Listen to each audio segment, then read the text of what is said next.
Dear students, today's topic is state executives. That is Governor, Council of Ministers and Chief Minister. The constitutional head of the state, Governor and the Council of Ministers are included in the state executive. The Constitution has established a parliamentary form of government in the state also. And as per this form of government, the governor is regarded as the supreme head of the state executive. देखो बच्चों, आज का जो हमारा topic है वो है state executive. State executive के अंदर हम तीन चीज़ों को इंक्लूड करते हैं: governor, council of minister and chief minister. अब जिस तरीके से पार्लियामेंट्री फॉर्म सेंटर के अंदर होती है, सेम एज स्टेट के अंदर भी गवर्नमेंट जो होती है वो पार्लियामेंट्री फॉर्म में होती है और उसमें governor, council of minister and chief minister को इंक्लूड किया जाता है। First we are going to start the governor. Governor is regarded as the supreme head of the state. State का सुप्रीम हेड गवर्नर को कहा जाता है। फिर the constitutional head of the state जो है वो भी गवर्नर माना गया है। अब नेक्स्ट इम्पॉर्टेंट बात है appointment of the governor. Governor को कौन अपॉइंट करता है? तो इसमें है the governor assumes his office after being appointed by the president. President के अपॉइंट करने के बाद गवर्नर जो होता है वो अपने वर्क को स्टार्ट करता है या अपने ऑफिस को take. He is appointed for a period of 5 year.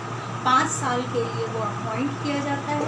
लेकिन अगर वो चाहे, उसकी ऐसी विश हो कि वो पहले भी उस पोस्ट को छोड़ना चाहता है, तो भी वो अपना रेजिग्नेशन दे सकता है। इट मीन्स कि 5 ईयर पहले भी अपनी विश से वो अपना रेजिग्नेशन दे सकता है। ठीक है। फिर process followed in appointment of the governor. तो इसमें बच्चों आपके 2 इम्पॉर्टेंट पॉइंट दे रखा है। फर्स्ट पॉइंट में ये कह रखा है कि कोई भी जो गवर्नर होगा वो जिस स्टेट में अपॉइंट किया जाएगा उस स्टेट का रेजिडेंट नहीं होगा। रेजिडेंट का मतलब होता है निवासी। लाइन को आप बुक ओपन करके रखें और लाइन को ध्यान से सुने। The governor should not be a resident of that state for which he is being appointed as the governor. जिस स्टेट के लिए वो एज द गवर्नर अपॉइंट किया गया है उस स्टेट का रेजिडेंट नहीं होगा, मतलब उस स्टेट का रहने वाला नहीं होगा। Before the appointment of the governor, the central government has to take advice and acceptance from the chief minister and respective state, chief minister of the respective state. Second important बात यह है कि जिस स्टेट में governor को appoint किया जा रहा है उस स्टेट के चीफ मिनिस्टर से और काउंसिल ऑफ मिनिस्टर से एडवाइस की जाती है कि मतलब जिस भी पर्सन को अपॉइंट किया जा रहा है उसके रेफरेंस में बातचीत की जाती है। फिर है qualifications required for the post of governor and his secretary. देखो बच्चों, गवर्नर की पोस्ट के लिए 2 इम्पॉर्टेंट थिंग मैंडेटरी है। मैंडेटरी का मतलब होता है आवश्यक। और सबसे पहली चीज़ क्या है? He should be citizen of India. ये एक इम्पॉर्टेंट लाइन है जो आपको स्टेट गवर्नमेंट और सेंट्रल गवर्नमेंट के हर पर्सन के लिए लिखनी है। हर पोस्ट के लिए, हर पर्सन के लिए ये इम्पॉर्टेंट है कि वह भारत का नागरिक होना चाहिए। He should be citizen of India. और सेकंड है, he should be more than 35 year old. वह 35 साल से ज़्यादा का होना चाहिए। फिर है a governor cannot be a member of parliament और a member of state legislature. जो गवर्नर होगा वो ना तो पार्लियामेंट का मेंबर होगा और ना ही स्टेट लेजिस्लेचर का मेंबर होगा। और किसी भी हाउस का अगर वो मेंबर है तो उसे गवर्नर की पोस्ट के लिए ओथ टेकिंग करने से पहले, शपथ ग्रहण से पहले क्या करना होगा? उस पोस्ट को छोड़ना होगा। He is also not allowed to hold any office of profit. और इसके अलावा उसे किसी और तरीके का प्रॉफिट भी गेन करने वाला नहीं होना चाहिए। फिर है सैलरी एंड अलाउंसेस।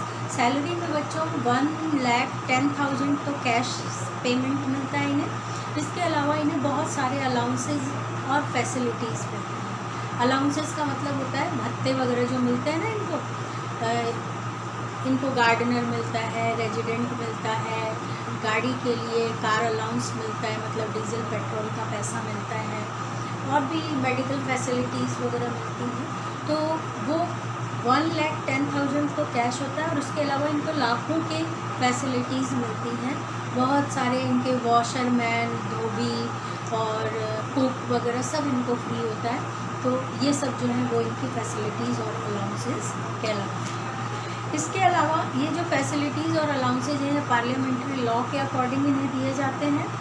और कोई भी पर्सन जब एज अ गवर्नर अपॉइंट हो जाता है तो 5 ईयर तक उसकी सैलरी और अलाउंसेस में किसी भी तरीके की कोई डिक्रीज्ड वर्ड यूज़ किया आपके बुक में, मतलब उसमें कमी नहीं हो जाती। और ये जो इनको सैलरी और अलाउंसेस दिए जाते हैं, कहाँ से दिए जाते हैं? ट्रेजरी ऑफ इंडिया में से दिए जाते हैं, भारत के कोष में से, खजाने में से दिए जाते हैं। इस लाइन को आप अंडरलाइन करेंगे। और ये नॉट वोटेबल होते हैं, ये वोटेबल नहीं होते हैं, ठीक है। फिर power and function of the governor. देखो बच्चों, इंडियन कॉन्स्टिट्यूशन के अंदर जो पावर सेंटर में प्रेसिडेंट को दी गई है वो ही पावर स्टेट के अंदर गवर्नर को दी है। लेकिन इसमें एक राइटर का नाम आया है एज दुर्गादास बासु। उन्होंने ये कहा था कि सिनॉप्सिस में अगर हम देखें तो गवर्नर यानी प्रारूप में अगर हम देखें लिखित रूप में तो गवर्नर और प्रेसिडेंट की पावर सिमिलर होती है, लेकिन प्रैक्टिकल फॉर्म में अगर हम देखें तो प्रेसिडेंट के पास गवर्नर से 3 फॉर्म में पावर ज़्यादा होती है। वो 3 फॉर्म कौन सी है? Diplomatic, military and emergency power. इसे आप अंडरलाइन करेंगे। ये तीनों पावर प्रेसिडेंट के पास होती है लेकिन गवर्नर के पास नहीं होती। आपको मालूम है तीनों सेना का अध्यक्ष जो होता है, हेड जो होता है, वो कौन होता है? प्रेसिडेंट होता है, ठीक है, मिलिट्री का। और इमरजेंसी लागू करने का अधिकार भी जो होता है वो किसका होता है? प्रेसिडेंट का होता है। ये आपने प्रीवियस चैप्टर में पढ़ लिया। तो इसलिए अब हम यहाँ पर पढ़ेंगे कि गवर्नर की पावर कौन कौन सी होती है। सबसे पहली है एग्जीक्यूटिव पावर। देखो बच्चों, एग्जीक्यूटिव पावर के अंदर हम ये पढ़ते हैं कि गवर्नर जो होता है वो चीफ मिनिस्टर को अपॉइंट करता है और काउंसिल ऑफ मिनिस्टर को चीफ मिनिस्टर की सलाह से अपॉइंट करता है। फिर स्टेट लिस्ट के ऊपर जितने भी सब्जेक्ट दिए हुए हैं, 3 तरीके की लिस्ट होती है, union list, state list and concurrent list, जिसे हिंदी में हम केंद्र सूची, राज्य सूची और समवर्ती सूची के नाम से जानते हैं। तो जो स्टेट लिस्ट होती है उस पर गवर्नर के पास ये पावर होती है कि वो जितने भी सब्जेक्ट मेंशन्ड हैं उनके ऊपर कानून बनाने के अधिकार पर क्या कर सकता है? वो कोई भी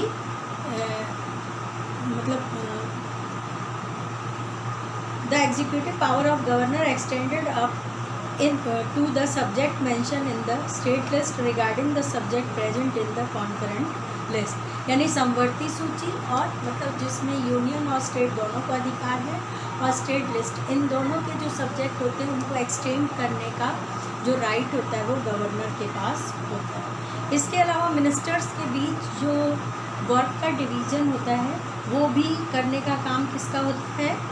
गवर्नर का ही होता है। फिर चीफ मिनिस्टर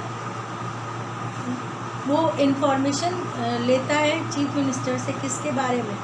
स्टेट गवर्नमेंट की वर्किंग के बारे में। तो इसका मतलब ये हुआ कि जो वर्क प्रेसिडेंट करता है ना सेंटर के अंदर, सेम वैसे का वैसे गवर्नर एग्जीक्यूटिव पावर को होल्ड करता है स्टेट के अंदर। The governor makes the member of council of minister take oath of office and allegiance. He accept their resignation and can also remove them from their post along with removal of the chief minister। इसका मतलब है कि chief minister और council of ministers की oath taking का काम, उन्हें उनके पोस्ट से रिमूव करने का काम और उनके रेजिग्नेशन को एक्सेप्ट करने का काम, ये सारा किसका होता है? गवर्नर का होता है। अब सेकेंड पावर हम पढ़ेंगे legislative power. The governor is an integral part of the state executive and he has significant legislative power। He calls the meeting of the legislature, postpone them and dissolve the legislative assembly, which is the lower house of the legislature. ये तो सीधी सी है कि governor जो होता है वो अगर किसी स्टेट में दोनों हाउसेज हैं, मैंने पहले भी आपको पढ़ाया है कि अपने यहाँ सिर्फ 7 स्टेट्स ऐसे हैं जहाँ पर दोनों हाउस है, नहीं तो उन 7 को छोड़कर बाकी जगह सिर्फ लेजिस्लेटिव असेंबली है।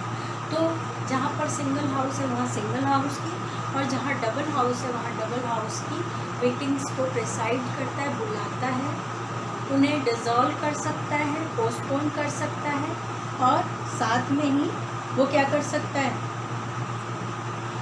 जो स्टेट लेजिस्लेचर होता है उसको भी वो डिसॉल्व करने का राइट रखता है। ठीक है। फिर है he presides upon the first meeting of the legislature after the election and also send notification of the legislature. Governor जो होता है इलेक्शन के बाद पहली मीटिंग कब बुलाई जाएगी इसे प्रिसाइड मतलब डिसाइड करता है, और इसके बाद वो क्या करता है, नोटिफिकेशन देने का काम भी लेजिस्लेचर को गवर्नर ही करता है। फिर है governor's consent is mandatory on the proposal passed by the state legislative assembly. He can reject any proposal and can send it back to the Legislative Council for reconsideration. If the Legislative Council passes the proposal for the second time, then Governor, ये same procedure आपने centre में पढ़ा हुआ है कि जैसे president किसी एक हाउस में कोई प्रपोजल पास हो गया है और उसको वो सेकंड हाउस के अंदर भेजता है, तो वहाँ पर वो लोग अपनी एडवाइस दे सकते हैं। लेकिन अगर लोअर हाउस मतलब जो लेजिस्लेटिव असेंबली में से अगर प्रपोजल आया है लेजिस्लेटिव काउंसिल के अंदर, तो काउंसिल उसे अपने पास कुछ समय के लिए रख सकती है, एडवाइस दे सकती है, लेकिन उस एडवाइस को असेंबली माने या नहीं माने ये असेंबली पे डिपेंड करता है। फिर अगर एक बार प्रपोजल वहाँ से आ चुका है तो दोबारा अगर वहाँ जाएगा तो दूसरी बार में गवर्नर को उस पर सिग्नेचर करने ही पड़ेंगे। गवर्नर के पास ये राइट नहीं है कि वो तीसरी बार उसको वापस से भेजे, ऐसा हमने सेंटर के अंदर भी पढ़ लिया। ठीक है। If the season of session of state legislature is not being conducted, then he can issue an ordinance. ये एक इम्पॉर्टेंट बात है, इसको आप अंडरलाइन करें। जिस समय पार्लियामेंट का सेशन नहीं चल रहा होता है उस समय अगर कोई इम्पॉर्टेंट मैटर आ जाता है और उस पर कोई कानून बनाना होता है, तो उस समय आपको मालूम है कानून 2/3 मेजॉरिटी से जब दोनों हाउसेस में बिल पास हो जाता है तब वो लॉ में कन्वर्ट होता है। लेकिन अगर सेशन नहीं चल रहा है तो दोनों हाउस में बिल या प्रपोजल कैसे जाएगा और वो लॉ में कैसे कन्वर्ट होगा, तो ऐसे समय में वो ऑर्डिनेंस, जिसे हिंदी में अध्यादेश कहा जाता है, उसे पास कर सकता है। This ordinance is equivalent to the law formed by legislative council in states. और इसको आप अंडरलाइन कर लें कि ये जो ऑर्डिनेंस होता है ये एक तरह से लॉ की तरह ही होता है। This ordinance remains implemented after 6 week of the commencement of the session of the legislature, और इसे 6 वीक तक लागू रखा जा सकता है। If the legislature reject such ordinance before 6 month की जगह आप वीक कर लेना। जिस भी बच्चे की बुक में गलती से मंथ हो गया हो, लिखा हुआ हो, उसे आप वीक में कन्वर्ट कर लेना itself, then the ordinance will be regarded as invalid from that time। अब देखो बच्चों, ऑर्डिनेंस जो होता है ना वो एक तरह से टेम्प्रेरी लॉ होता है। जिस समय दोनों हाउसेस के सेशन नहीं चल रहे होते हैं उस समय अगर कोई इम्पोर्टेंट काम आ जाता है तो ऐसे में गवर्नर ऑर्डिनेंस पास कर सकता है। लेकिन वो ऑर्डिनेंस जो होगा ना वो 6 वीक के लिए ही रह सकता है। लेकिन अगर लेजिस्लेचर उसे रिजेक्ट कर देती है 6 वीक से पहले तो फिर इसे इनवैलिड माना जाता है उस समय के लिए। ठीक है। In context to certain subjects the governor has to take advice of the president before passing an ordinance. और गवर्नर ऑर्डिनेंस पास करने के लिए पहले उसे किसके पास एडवाइस के लिए भेजेगा? प्रेसिडेंट के पास भेजेगा। Governor nominates such person as 1/6 part of number of member of legislative council who are expert in field of literature, art, science, public movement and social services. And if he considered that Anglo-Indian community has not been provided judicial representation, then he can nominate one member from his community. ये same आपको मैंने central government में पढ़ा रखा है, वहाँ 12 member को appoint करता था, यहाँ 1/6 पार्ट मेंबर को अपॉइंट करता है गवर्नर स्टेट के अंदर। और ये एक्सपर्ट्स होते हैं लिटरेचर के, साइंस के, स्पोर्ट्स के, आर्ट के और पब्लिक मूवमेंट के। इसके अलावा एंग्लो इंडियन कम्युनिटी में से भी ये सिलेक्ट करता है। ये 2 को भी कर सकता है और 1 को भी कर सकता है। फिर है financial power. The governor also possess several financial power. Without the prior permission of the governor, no money bill can be presented in the state legislative assembly. देखो बच्चों, जो मनी बिल होते हैं ना, फाइनेंशियल जो बिल होते हैं, वो बिना गवर्नर की परमिशन के स्टेट के लेजिस्लेटिव असेंबली में पेश नहीं किए जाते। He gets the annual budget presented before the legislature, and without his consent, no demand of any grant can be considered. The governor can also demand for entire, additional or more grants from the legislative council. The treasury of state remains in the hand of governor. देखो बच्चों, budget से related, treasury से related और money bill से related सारे decisions जो होते हैं वो गवर्नर के हाथ में होते हैं। ये हमने 3 पावर पढ़ ली है। नेक्स्ट हमारी है judicial. According to section 161 of the constitution, the governor can reduce, postpone और amend the punishment of grant pardon to such people who are charged from violation of law regarding subject of the state legislature. देखो बच्चों, state legislature के ऊपर जो subject दिए गए हैं, उन सब्जेक्ट से रिलेटेड अगर किसी पर्सन पे चार्ज लगाया गया है किसी भी तरीके का, तो उस पनिशमेंट को कम करने का, उसे पोस्टपोन यानी बाद में देखने का, और अमेंड करने का यानी उसमें संशोधन करने का जो अधिकार होता है, या पार्डन का मतलब होता है क्षमा करने का, ये सारा किसका होता है? गवर्नर का होता है। इसके अलावा स्टेट पब्लिक सर्विस कमीशन होता है ना, जैसे RPSC, जैसे राजस्थान के लिए हम कहते हैं राजस्थान पब्लिक सर्विस कमीशन, ऐसे ही बिहार का अलग होता है पब्लिक कमीशन, यूपी का अलग होता है, आंध्र प्रदेश का अलग होता है। तो हर स्टेट के स्टेट पब्लिक सर्विस कमीशन की रिपोर्ट भी जो होती है वो रिसीव करता है गवर्नर, किसके द्वारा? Controller general regarding the account of annual income and expenditure. ये जो कंट्रोलर जनरल होता है ना, ये किसी भी स्टेट के आय और व्यय यानी इनकम और एक्सपेंडिचर के बारे में सारी न्यूज़ किसे देता है? गवर्नर को देता है। If the governor feels that the state government is not functioning as per constitutional provision, then he reports to the president about the failure of the constitutional system in the state, and on the basis of his report, as per section 356, the Central Council of Ministers can recommend it to impose precedent rule in the state. और अगर governor ये देखता है कि state के अंदर constitution के according work नहीं हो रहा है, तो वो अपनी रिपोर्ट प्रेसिडेंट के पास भेज सकता है।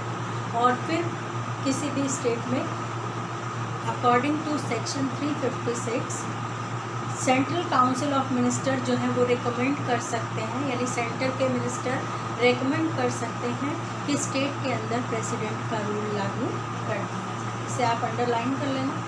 सेक्शन 356 के अंदर कौन सा है? सेक्शन 356, ठीक है। फिर है as the governor is supreme chancellor of the state, और इसीलिए हम कह सकते हैं कि गवर्नर सुप्रीम चांसलर होता है। He has the power to appoint and remove the chancellor of all universities of the state except central university. देखो बच्चों, गवर्नर जो होता है वो सुप्रीम चांसलर माना गया है। जब आप यूनिवर्सिटी में जाएंगे तो जो स्टेट की यूनिवर्सिटी होती है उसके अंदर हाईएस्ट पोस्ट होती है सुप्रीम चांसलर। जब कभी आप ग्रेजुएशन करेंगे, बीएड करेंगे, एमएड करेंगे, एमफिल करेंगे, पीएचडी करेंगे, तो उन सब में सील लगती है। एक होती है सुप्रीम चांसलर की और एक होती है वाइस चांसलर की। तो सुप्रीम चांसलर तो गवर्नर खुद होता है, और जो और सारे चांसलर होते हैं वो यूनिवर्सिटी के चांसलर को अपॉइंट करने का या फिर उन्हें रिमूव करने का जो राइट होता है वो गवर्नर के पास होता है। That's all for today.